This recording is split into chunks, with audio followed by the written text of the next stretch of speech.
OK, so I have a question, and I need your help. Who here thinks elections are important? Raise your hand. I wonder why. OK, so what I want to tell you today is that I think elections are important. I've been working on this problem for 20 years.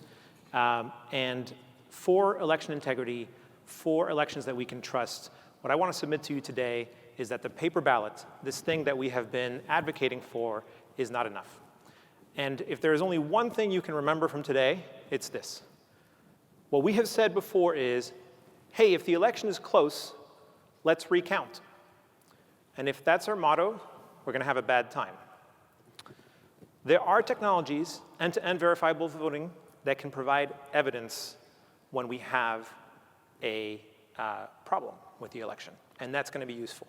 We've ignored this technology for too long because we thought it was just too complicated to bring into the picture.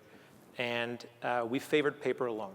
And what I want to advocate for today is that paper plus end-to-end audit trails can give us evidence-based recounts that will actually happen. That's my talk. Thank you very much. No, I have a couple more slides. I was trying to get you back on time, Alex. So, how do we get here? We think of elections as the left side of the screen. One question, two answers, pick one, make piles of ballots. Whichever one is bigger is the winner. Awesome. That's how it works in many Western democracies, by the way. But in the US, the ballot looks a lot more like the right side of the screen, which is 20 questions, sometimes more, especially if you're in California.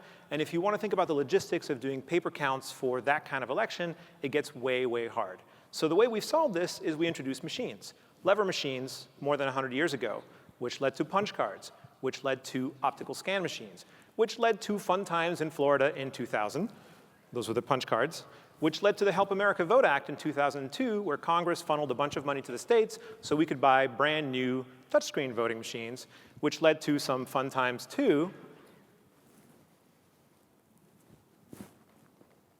Yeah, fun times too, because these machines now have the problem of, one, they have no paper trail, two, they're software-based, three, they're really, really terrible software, most of them, and as a result, you can change the outcome of the election and leave no trace of the change that you've made. So there was a lot of fighting in the 2000s about this, a lot of concerns, because on the one hand, this is terrible for election auditing. On the other hand, if the voting machine is well designed, it can actually be a much better experience. Places like LA County need to deal with about 16 different ballot languages, and having a computer present that ballot can be really, really helpful. So what we said is, hey, it's OK. Build whatever machine you want. As long as we can do paper recount, we will be good. OK. So how did the paper recount go in Michigan this year? Well, let's see. We had rumors of Russian interference. And when I say rumors, I mean CIA reports. The margin was very tight in Michigan, 0.25%. The typical precinct is 1,000 voters, so that's 3 ballots per precinct on average. A candidate asked for a recount, somebody with standing, Jill Stein.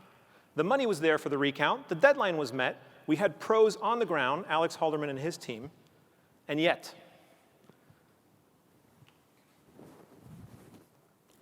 we did not recount Michigan. We didn't recount Michigan in part because the Trump campaign sued and blocked the recount, but also because a bunch of precincts were ineligible for a recount. And the reason they were ineligible for a recount is because there's a Michigan law that says if the number of folks who have walked into the precinct and signed in doesn't match the number of ballots that are in the ballot box, you can count that precinct, but you can't recount that precinct. That sounds like the opposite of what you want, right? It sounds like you should do the opposite. But the reason why this isn't actually all that crazy is because you have to keep in mind that classic election integrity checks are very, very weak. Because of the privacy of the ballot, we throw away a lot of auditing information.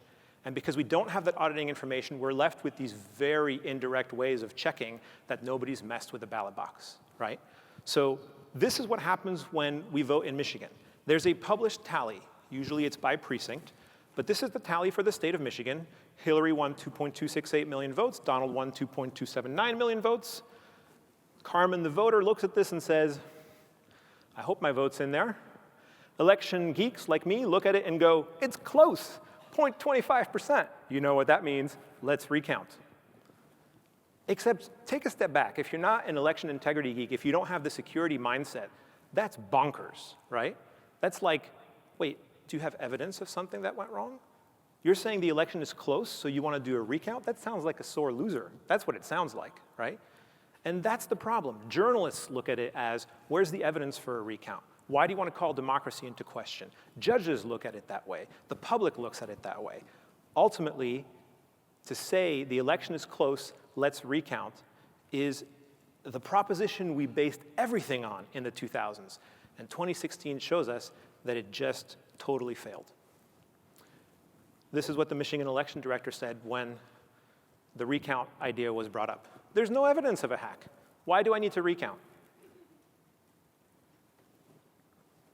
We can do better. We can have systems where evidence of correct operation or problems can be baked into the voting process, so that when you ask for a recount, you're not doing it simply because the result is close. You're doing it because you can point to something and say, there's the problem. Hypothetically, what does this look like, to give you an idea, if the ballot is public? Which, by the way, is a terrible idea. We should not have public ballot voting.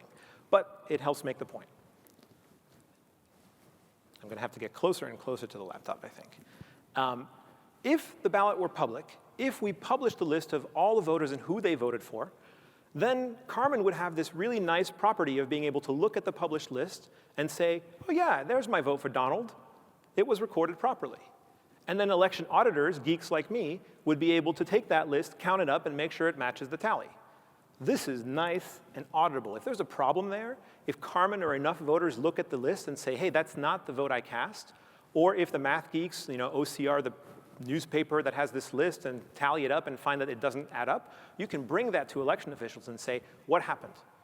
Can I go back to the paper and figure out what we did wrong? That's a much more compelling argument than we're 0.25% off. So can we take this idea and bring it to the world where we have private ballots? I want to give you some insights from Helios. What is Helios? Helios is a voting system that I've been working on for about 10 years. It's web-based. It has this end-to-end verifiable property that I'm going to explain. About 1 million votes have been cast on it. A bunch of organizations have worked with it. It was published initially in USENIX. It was the first of many systems. There are lots of other systems like it now around the world. And it's based on a lot of crypto ideas that have been around for 30 to 40 years. I did not invent those crypto ideas. There's lots of wonderful work by David Chown, by Ron Rivest, by Andy Neff, by many, many more folks, Josh Benelo. But I will take credit for Helios being the first widespread implementation of such a system. And Helios is one system in a category of systems. And what I want to describe today is that category of systems. In a world where you have public ballots, this is what it looks like. In a world where you have end-to-end verifiability, you replace those public ballots with encrypted ballots. You still publish those encrypted ballots, but you don't publish the individual decryptions of those ballots. You give the voter, Carmen, a tracker so she can connect that tracker to the published tracker of her ballot. And you give an additional tally proof, which you can think of as a bunch of extra numbers, that when you plug into an election verification formula, all the tracking numbers, the tally, the proof, those can tell you, yes, it worked out, or no, it didn't work out. Now, before you look at this and you say, how does the magic work? Just understand that if the magic works, we have regained the two properties that are really, really important, which is I can check that my vote was actually recorded, and any auditor with a little bit of math knowledge can verify that the tally was performed correctly. We have the technology. We can build this, right? The two techniques, there's lots of ideas here. I won't have time to cover all of them. How do you verify that your vote was correctly encrypted? I'm not going to cover today, but find me afterwards. I'm happy to tell you more details. How do you actually verify the tally of encrypted votes is super cool. I'm going to give you a little hint of that, and many of you already know this. There are two major techniques for doing it. One is homomorphic encryption. The other one is mixed nets. Homomorphic encryption, I'm talking about the easy kind of homomorphic encryption that existed 15 years ago, not the really hard kind of homomorphic encryption that was invented 9 years ago. Because all you need to do is to be able to add up votes under the cover of encryption. So in a homomorphic encryption scheme, the ballots are actually of the form the encryption of a 1, the encryption of a 0, or the encryption of a 0, the encryption of a 1 if you want to vote for the other candidate. Then you sum up those votes under the covers of encryption, and you get the encryption of the tallies, and you decrypt those. That's a little bit of the taste of the magic. Again, if you want more, I'm happy to talk more offline. Mixed nets are more about taking a set of ciphertext, encrypted ballots, and verifiably shuffling them so that you lose who voted for what, but you don't lose the actual ballots themselves. And eventually, when you decrypt them at the end, you get the individual ballots, and you can count those up and tally them. And all of these are publicly verifiable, meaning anybody can look at every step and verify that they have been performed correctly. All right, maybe I gave you a taste of it. There's a lot more. I'm happy to talk about it offline. So the key idea here is that the act of voting creates this public audit trail that anyone can then verify. And that is evidence for a more thorough investigation. So you still have the paper. But if you want to get back to the paper, instead of saying, I don't know, it's pretty close, let's go recount, you say, hey, I got 100 voters here who say that their record doesn't match. Or, hey, I have this precinct here where the verification equation doesn't add up. Can we go recount that paper? What does evidence mean? I want to give you a very specific example. Helios has been used by Princeton for their student elections for the last few years. Their election runs for 48 hours. They send an email at the beginning. They send an email halfway through to remind people to vote. And a few years ago, there was a sophomore running against a senior. 25 hours into the election, right after the reminder email was sent, I get a frantic email from the sophomore saying, the game is rigged, man. The game is rigged.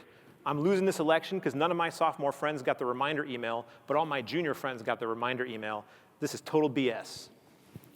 And I told the administration, and the administration said, I probably got caught in the spam folders. You don't really have any evidence that anything went wrong. I said, OK, let me see what I can do. In a world where the ballots are encrypted, I have all the other metadata that I can look at. I don't have to throw that away. And so I can look at who voted when, from what IP address, and all sorts of other data. And this is a graph of who voted by year. And if you look at it, the sophomore bump at the reminder email does look suspiciously low. So I was able to send this chart to the sophomore, who forwarded it to the administration, who said, you know, that is kind of weird. If that came out in the student newspaper next week, we would look kind of foolish, right? So let's go and check it out. And lo and behold, they find that their cron job that was dumping their student information system emails into their mailman was failing at the 10% mark that night for some odd reason. I'm pretty sure it was Unicode, but now I'm just guessing, right? I know who's programmed with Unicode now. So in any case, what happened is they were able to send a reminder email again, fix the list, send the reminder email. Sophomores were able to vote, and the sophomore won that election by less than 2%. Because the election was still ongoing. They were able to actually fix it. Now, as somebody who's been working on election auditing for a long time, this is like unbelievable. I couldn't have designed a better story, right? And it's so heartening to think that we can have that kind of verifiability. So great, Princeton can do it. Can we have that for presidential elections? That would be nice. And the answer is maybe. Travis County in Texas has issued an RFP that expires literally like now, like today. So if you wanted to submit something, I'm sorry, you probably should have done that a few months ago. They have an RFP to replace their voting machines with voting machines that they want designed on the star vote design, which comes out of Rice University and a bunch of other researchers, which has very similar design elements to Helios and what I described. What I described today looks a lot like star vote. It's an in-person voting system, whereas Helios is over the web, but the principles are the same. And if we build that, we might be able to have this kind of verification in some parts of the country in time for 2020. So if you know any other folks who are thinking about buying new voting machines, it would be a great thing to throw them onto here. So if our motto is, it's close, let's recount, we're going to have a bad time. That's what 2016 teaches us. If you come out of this talk and you're still saying, you know, paper ballots, at least they're a good last line of defense, 2016 tells you, no way. We got that wrong. End-to-end verifiable voting can provide the evidence you need to not look bonkers when you're asking for a recount. That's always a good feature. I enjoyed not looking bonkers. We've ignored this for too long because we thought it was too complicated. But you know what? Public key crypto was pretty complicated to just about everybody 20 years ago. And today, everybody uses them in their web browser, and we have whole conferences about how to make those usable security indicators that don't explain the full complexity of public key crypto to every single user. And the way I like to think about it is, public key crypto is like 80s crypto, and like these zero-knowledge proofs for voting are like 90s crypto. And like, from the 80s to the 90s, the music got worse, but the crypto got better. So I think we should take a look at that. I apologize if you like 90s music. So paper and end-to-end audit trails can give us evidence-based recounts. And I like that. I have one last thought. Is there evidence in other parts of the voting process? I just talked about how there isn't a lot of evidence in the ballot tallying part. Well, in fact, there is. Voter registration lists, who gets to vote and who has voted, those are public. You can go request the voter registration list for your precinct, for your county, for your state. You have to give a little bit of information about how you might be a journalist or you might be doing research, because there are obviously some private details in those lists that they don't want to just be handing out willy-nilly. But you can get those lists. And that is a feature of these systems to make sure that, if your neighbor passed away, but somehow they still show up as being a voter, there's a little bit of community enforcement of proper voting integrity. That's a feature of the system. Voter registration lists are public information. So if you think, maybe like President Donald Trump, that there are 3 to 5 million illegal ballots that cost him the popular vote, and you don't cite any evidence, then I'm going to call BS on that. Because the evidence is not that hard to come up with if you think this is happening. The evidence is baked into how we run voting today. So let's do a little bit of math. 3 million fraudulent votes out of 130 million cast. Let's conservatively call that 2%. Pick 1,000 voters across the US. Just 1,000 across the entire US. All the voter registration lists. Check their eligibility. Give them a call. Show up. Were you born here? Look into it. If you do that, and there are indeed 3 million fraudulent votes, the chance that you're going to catch that is very, very close to 1. 1 minus 5 to 10 to the minus 8. Okay? So you're like, wait a second, Ben. First of all, that's not true. That probability is slightly wrong. You did you replaced the votes. You didn't do it without replacement. I know, but that's a conservative estimate. I'm using like middle school math, right? I don't want to get to high school math. That's too hard. Also, you might be like, but hey, it's not evenly distributed. The fraud is obviously concentrated in certain places. This idea that it's randomly distributed is BS, right? I mean, maybe, let's pick your favorite evil state. Let's say California, right? California, lots of fraudulent-looking voters in California, all right? Maybe in California, there's like 1 million fraudulent voters out of 18 million cast, right? Which would be 5%. Cool. Pick 1,000 throughout all of California. Do the math. Now the probability of is that much closer to 1 that you would detect it. 1 minus 10 to the negative 22nd. Okay? So let's be very, very clear. We need to get better at building evidence into our ballot tallying stuff. But when it comes to voter registration lists and claims that we've got problems of fraud there, anyone can check that. The DOJ can check that. The press can check that. A high schooler can check that. It's not happening. We know it's not happening. Or when it happens in such small amounts, it's meaningless. Of all the investigations in 2016, 4 fraudulent votes have been found across the country. One last thought.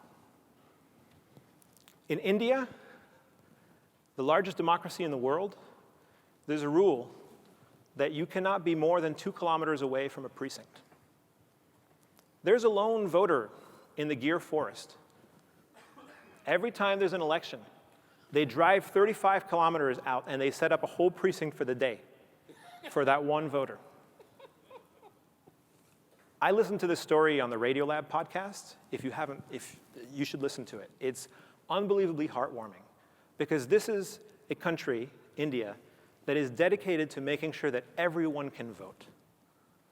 And when you take a step back from the silly jokes I just made, democracy works only if we agree to play by some basic rules. If we don't play by those basic rules, we don't have a democracy. It's that simple. And one of those basic rules is that everyone gets to vote, and that we do everything in our power to make sure everyone gets to vote. And so the call to action I have for you, whatever you believe about immigration policy, whatever your thoughts are about reproductive rights, whatever your thoughts are about jobs and borders and NAFTA and whatever, if you walk out of here and you are not convinced that we all need to support voter rights for everyone, whether you have a driver's license or not, whether you're poor or you're rich, whatever it is, then you are failing the basic principle of democracy. And I know you don't believe that. And I want us all to fight against these claims of voter registration fraud, which are provably wrong and which endanger our very democracy. Thank you very much.